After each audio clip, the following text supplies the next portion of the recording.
اليوم. اي حاجه صراحه هنايا كان بو باتوطه ديال طنجه واعر بزاف صراحه. الاجواء والتغطيه كلشي مزيان، زعما تبارك الله عليهم.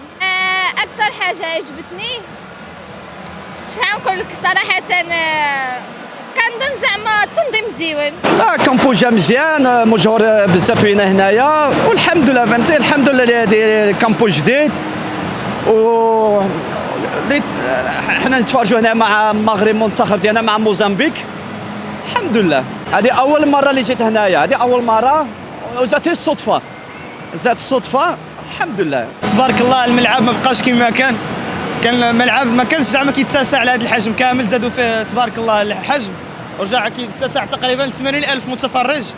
وحنا المغرب كما كنعرفوا في جميع المجالات ماشي غير في كرة القدم كيتقدم للامام، ونتمنوا خير للكرة المغربية، وان شاء الله نزيدوا خطوه بخطوه حتى نوصلوا للعالميه واصلا حنا فيها. الصراحه هذه اول مره نجي لهذا الملعب تبارك الله كبار، ما كانش بحال هكذا، ولات السعه ديالو جماهيريه كبيره، تقدم الملعب، زادوا فيه بزاف ديال الحوايج جداد.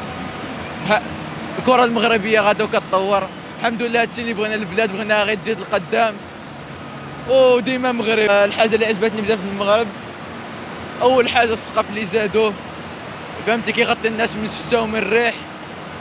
ثاني حاجه الملعب ولا نقي، ما بقيتش كتلقى كراسه مارسين ولا شي حاجه، فهمت يعني الملعب ولا طوب.